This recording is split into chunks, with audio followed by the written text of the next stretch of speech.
Hello everyone, इस lecture में हम लोग बात करेंगे centre of mass of a hemispherical shell. Okay, मतलब ये खोखला है, सॉलिड नहीं है ना। और ये हेमी स्फीयर है, आधा है, इस आधा स्फीयर है, स्फीयर ही तो है लेकिन सॉलिड नहीं है। असल में ये थोड़ा सा खोखला है, अंदर से खाली खाली है। अगर ये कंप्लीट हॉलो स्फीयर होता तब तो आसान था कि सेंटर ऑफ मास सेंटर पे होता, पर ये कंप्लीट नहीं है। ओके, तो अब मुझे फाइंड करना है कि इसका सेंटर ऑफ मास कहाँ पे होगा। तो हमें फाइंड क्या करना है, हमें फाइंड करना है सेंटर ऑफ मास किसका, हॉलो हेमीस्फीयर। ओके,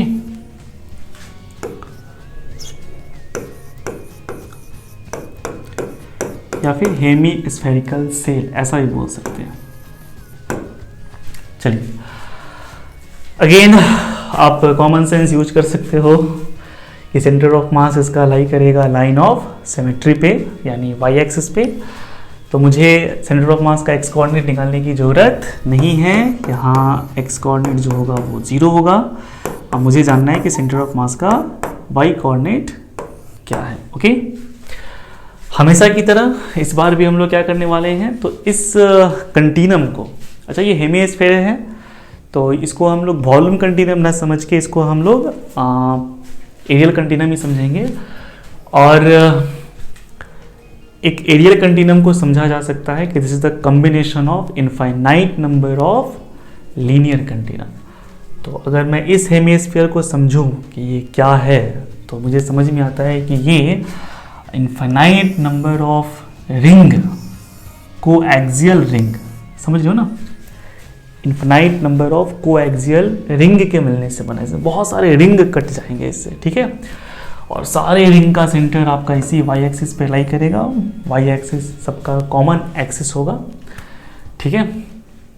तो हम क्या कर रहे हैं, इसमें से एक आर्बिट्ररी सा रिंग पकड़ रहे हैं जो कि यहाँ से वाई डिस्टेंस पर है, और इसका जो रेडियस है वो मैं मान के चल रहा हूँ कि x है। ओके, और अगर मैं बात करूँ कि ये कितना चौड़ा होगा, ये पट्टी कितनी चौड़ी होगी, तो मुझे लगता है कि इस पट्टी की जो चौड़ाई होगी, मैं इसको इससे मिला दूँ, ये आपका r है, तो ये चौड़ाई कहीं ना कहीं एक छोटा सा एंगल यहाँ पे बना रहा होगा। अगर मैं इस एंगल को थीटा कहूँ, कौन से एंगल को, आई थिंक चलो मैं इसी एंगल को थीटा मान लेता हूँ, ठीक है। तो ये जो होगा वो डी थीटा होगा। ओके, या फिर मैं काम करता हूँ, मैं इसको नहीं मान के, जो कि मैं यहाँ से आगे बढ़ रहा हूँ, तो मैं इसी को थीटा मान लेता हूँ। तो ये थीटा में थोड़ा सा इंक्रीज हो जाएगा, है ना। तो ये एंगल जो होगा वो डी थीटा हो जाएगा। ओके, यहाँ जो छोटा सा एंगल बन रहा है ये बना रहा है आर्क, ये वाला जो आर्क है ना, ये बना रहा है डी थीटा। ओके, तो रेडियस आर है, एंगल डी थीटा है, तो इस की जो चौड़ाई होगी, छोटी सी लंबाई होगी यहाँ पे जो मिलने वाली है आपको, ये हो जाएगा आर डी थीटा, है ना। आर्क बराबर रेडियस गुना एंगल। ओके, तो आर डी थीटा इसकी चौड़ाई है। और अगर मैं इसको काट के हटाऊं, अलग करूं, तो मुझे एक रेक्टेंगल जैसा दिखेगा जिसका लेंथ जो होगा वो इस रिंग का सर्कमफ्रेंस होगा, मतलब लेंथ जो कि कितना है 2πx। ओके, तो अगर मैं इसको काट के सीधा करूं तो मुझे एक रेक्टेंगल जैसा नजर आएगा जिसकी चौड़ाई जो है वो है आर डी थीटा, और जिसका लेंथ जो है वो इसका सर्कमफ्रेंस यानी 2πx है। सो इसका जो एरिया निकल के आने वाला है, इस रेक्टेंगल का जो एरिया निकलने वाला है, इसको मैं डीए कह रहा हूँ, वो आपका हो जाएगा लेंथ इंटू ब्रेथ, यानी 2πx R D theta. Okay, तो मैंने ना इस रिंग का एरिया निकाल लिया, ठीक है। एरिया जो डीए था वो मैंने कैलकुलेट कर लिया। इसका कुछ ना कुछ मास होगा, मैं उसको डीएम बोल दे रहा हूँ। डीएम और डीए में कुछ रिलेशंस भी होंगे, तो डीएम और डीए में क्या रिलेशन होगा, तो डीएम बराबर होगा सिग्मा इंटू डीए। चाहो तो सिग्मा कैलकुलेट कर सकते हो। सिग्मा आपका यहाँ पे एरियल मास डेंसिटी, नहीं मास पर यूनिट एरिया, पर मैं इसकी वैल्यू अगेन रखने वाला नहीं हूँ क्योंकि मुझे पता है कि आगे जाकर ये सिग्मा कट जाएगा कैलकुलेशन में। सो मैं यहाँ नहीं रख रहा हूँ, फिर भी मैं इसकी वैल्यू लिख दे रहा हूँ। अगर मान लो कि वो जो हेमीस्फीयर था उसका मास अगर m है, तो total mass divided by total area, आप बताओ इस हेमीस्फीयर का सरफेस एरिया कितना बड़ा होगा? कंप्लीट होता है तो 4πr², आधा है तो आप समझ सकते हो कि इसका जो एरिया होगा वो 2πr² होगा, ठीक है, 2πr²। ओके, तो सिग्मा की वैल्यू मुझे मिल गई m/2πr², पर इसकी जरूरत अभी नहीं है। तो खैर dm तो निकल जाएगा यहाँ से, मुझे dm बराबर हो जाएगा सिग्मा इंटू da, और da मैं निकाल चुका हूँ, वो मुझे आया है 2πxr dθ। अच्छी बात है, तो मुझे अब dm पता है, मतलब एलिमेंट्री पार्टिकल का मास पता है। और यहाँ पर मैं क्या करने वाला हूँ, हर रिंग को रिप्लेस करूँगा एक पार्टिकल से जो कि सिचुएटेड होगा उसके सेंटर ऑफ मास पे, और इसका सेंटर ऑफ मास कहीं और है नहीं, तो इसके सेंटर पे ही होगा, यानी वाई एक्सिस पे ही होगा, ठीक यहाँ पे, है ना। मतलब ये रिंग अगर रिप्लेस होगा एक पार्टिकल से तो वो कहाँ आएगा, वो यहाँ आएगा, है ना। तो आप भूल जाओ कि ये रिंग है, समझो कि ये पार्टिकल है, और वो छोटा सा पार्टिकल यहाँ पर सिचुएटेड है, इसका मास dm है, और इसका जो y कोऑर्डिनेट है वो ये y है, ठीक है। तो मुझे इस पार्टिकल का पोजीशन पता है, y कोऑर्डिनेट पता है, और मुझे क्या बोलते हैं कि इसका मास भी पता है। तो अब मैं क्या करूँगा, आराम से इस कंटिन्यूम का सेंटर ऑफ मास का y कोऑर्डिनेट निकाल सकता हूँ। मैंने हर रिंग को ना रिप्लेस करते हैं, जितने भी रिंग बन रहे हैं ना सबको पार्टिकल बना दिया, सब अपने अपने सेंटर ऑफ मास पे चले गए, ठीक है। और सब का सेंटर ऑफ मास इसी y पे लाई करेगा, तो सारे मासेज y एक्सिस पे आ चुके हैं, तो 100% सेंटर ऑफ मास जो मिलने वाला है हमें इस हेमीस्फीयर का वो y एक्सिस पर ही मिलेगा। ओके, तो चलिए निकालते हैं। अच्छा, यहाँ y और x की वैल्यू क्या होगी वो निकाल लेता हूँ मैं, ठीक है। मैं ना यहाँ पे सबको थीटा के टर्म में चेंज कर रहा हूँ, बिकॉज एक ही वेरिएबल रहेगा तो अच्छा रहेगा ना, कैलकुलेशन थोड़ा सा आसान हो जाएगा। तो मैं यहाँ y को x को सबको ना थीटा के टर्म में बदल देता हूँ।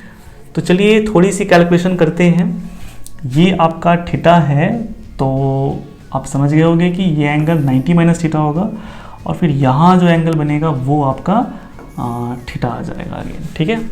तो थीटा के सामने ये पड़ रहा है y, सो y आपका हो गया r sine theta, because r is the hypotenuse of this small triangle जो यहाँ पे आप बन रहे हैं, ठीक है। तो y equal to r sine theta and x equal to what is r cos theta, ठीक है। तो जहाँ ज़रूरत होगी वहाँ हम इसका इस्तेमाल करेंगे। तो चलिए निकालते हैं। YCM इंटीग्रेशन YDM बटा इंटीग्रेशन DM। y की वैल्यू मुझे निकल के आई है r साइन थीटा, मैं वो लिख देता हूँ, और dm की वैल्यू मुझे मिली है सिग्मा इंटू आपका 2πx r d theta. This is the dm। Okay, एक बार देख लो, sigma 2πx r d theta. और फिर यहाँ पे नीचे आ जाएगा इंटीग्रेशन dm, यानी sigma 2πx r d theta. Limit क्या होनी चाहिए तो वो भी देख लीजिए, ठीक है। तो अगर मैं सबसे नीचे वाला रिंग जो बनेगा उसको पकड़ूं तो उसके लिए थीटा 0 है ना। देखो जैसे जैसे नीचे आ रहे हैं थीटा कमते जाएगा, और जैसे जैसे ऊपर जाए थीटा बढ़ रहा है। तो सबसे हाईएस्ट पॉइंट पे पहुंचेंगे तो उसके लिए थीटा हो जाएगा 90 डिग्री। तो अगर मैं थीटा के टर्म में बात करूं तो यहाँ लिमिट होनी चाहिए 0 to 90, बिकॉज मुझे हर एक रिंग को कवर करना है ना। तो जब से नीचे वाला पकड़ेंगे तो थीटा 0, सबसे ऊपर वाला तो थीटा 90, यानी मुझे एंगल को 0 to 90 क्या करना पड़ेगा, वेरी करना पड़ेगा। तो यहाँ जो लिमिट होगी हमारी वो होगी थीटा बराबर 0 to 90, 90 मतलब π/2, 0 to π/2, theta equal to 0 to π/2।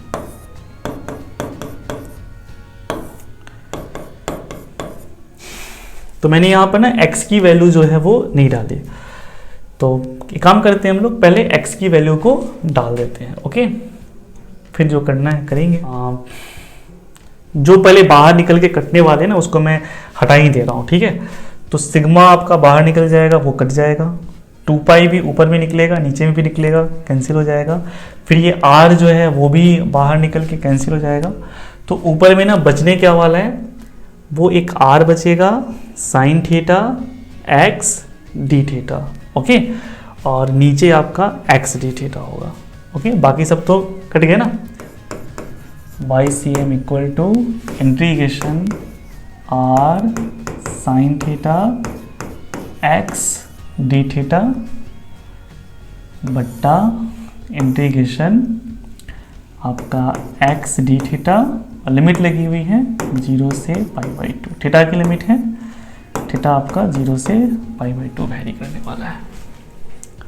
हमने यहाँ x की वैल्यू रखी नहीं है, तो एक काम करता हूँ, पहले मैं x की वैल्यू को रख देता हूँ। ये मुझे ना पहले ही रख देना चाहिए था, तो खैर कोई बात नहीं, अभी रख देते हैं। r साइन थीटा, x क्या था आपका r cos थीटा, है ना। तो r cos theta d theta बट्टा नीचे में आपका आ गया इंटीग्रेशन 0 से π/2, और x की जो वैल्यू निकल के आ रही है वो है r cos theta d theta. अब ऊपर में आपका r स्क्वायर, ये इंटीग्रेशन साइन से बाहर होगा, नीचे में एक r बाहर होगा, तो ऊपर में 2 r है, नीचे में एक r है, तो एक r तो कैंसिल हो जाएगा, एक r केवल बच जाएगा आपका, ठीक है। और फिर यहाँ बचेगा sine theta into cos theta d theta, और यहाँ बचने वाला है कॉस थीटा डी थीटा। यानी अगर मैं देखूँ कि क्या बच गया मेरे पास, तो ऊपर में एक r है, और फिर ये इंटीग्रेशन है sine theta into cos theta d theta 0 से π/2 डिवाइडेड बाई इंटीग्रेशन 0 से π/2 cos theta d theta, okay. अब sine theta into cos theta को सॉल्व करने का आसान तरीका ये है कि आप यहाँ 2 से डिवाइड कर दीजिए, यहाँ 2 लगा दीजिए, तो 2 sign theta into cos theta बन जाएगा साइन 2 थीटा, है ना। और मेरे पास जो YCM आ जाएगा वो हो जाएगा r/2 इंटीग्रेशन साइन 2 थीटा 0 से π/2। मैंने यहाँ लिमिट लगाई थी ना, देख लेता हूँ, यस मैंने लिमिट लिखा था। तो डी थीटा बट्टा आपका ये हो जाएगा integration cos theta d theta 0 से π/2। तो ये फिर मेरा r/2 है। साइन का इंटीग्रल होता है कॉस, ओके। तो साइन 2 थीटा है, तो इसका इंटीग्रल जब निकालेंगे तो ये आएगा कॉस 2 थीटा। अब चूंकि 2 यहाँ पर 2 थीटा और यहाँ थीटा लिखा हुआ है ना, सेम सेम नहीं है, तो यहाँ पे मुझे छोटा सा काम करना पड़ेगा कि जो थीटा का कॉफिशिएंट है उससे मुझे डिवाइड करना पड़ेगा। तो कॉस 2 थीटा बाई 2। अच्छा, साइन का इंटीग्रल कॉस थीटा नहीं होता है, माइनस कॉस थीटा होता है। साइन का डेरिवेटिव प्लस कॉस थीटा पर इंटीग्रल माइनस होता है, सो यहाँ पे माइनस लग जाएगा, ओके। तो ये माइनस हो जाएगा 0 से π/2। अगेन नीचे देखिए क्या आ रहा है, कॉस थीटा का इंटीग्रल है, तो ये हो जाएगा आपका साइन थीटा, ठीक है। कॉस थीटा का डेरिवेटिव माइनस साइन थीटा होता है, पर इंटीग्रल प्लस साइन थीटा होता है, तो ये हो जाएगा 0 से π/2।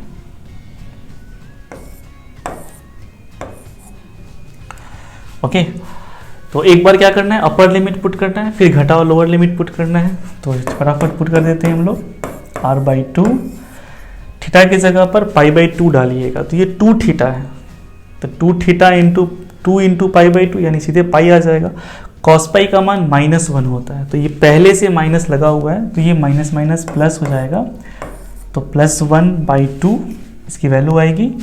फिर -0 डालोगे, तो cos 0 तो भैया क्या होता है, cos 0 तो 1 होता है, और पहले से माइनस है यहाँ पे, तो ये साल में ये 0 डालने से आएगा -1/2, और जबकि यहाँ पहले से माइनस है तो ये प्लस हो जाएगा +1/2, ठीक है। आप एक बार π/2 रखो, फिर घटाओ, एक बार 0 रखो, यही चीज़ आएगा, ओके। अच्छा, नीचे फिर एक बार थीटा की जगह पर π/2 रखोगे तो sin π/2 1 होता है, तो ये 1 हो जाएगा, और फिर घटाओ sin 0, तो sin 0 तो 0 होता है, तो ये 0 हो जाएगा। अब देखिए ये 1/2 1/2 ऐड हो गया, क्या हो गया 1, और नीचे में भी 1 ही है, तो फाइनली ये सीधा सीधा आ गया आपका r/2। ओके, मतलब अगर आपके पास एक यूनिफॉर्म हेमीस्फेयर है, अंदर से खोखला है, सॉलिड नहीं है, तो फिर उस केस में इसका जो सेंटर ऑफ मास होगा वो इसके लाइन ऑफ सिमेट्री पे लाई करेगा और सेंटर से r/2 क्या होगा, डिस्टेंस पे होगा। ठीक है, तो इस चीज़ को याद रखनी है। ओके।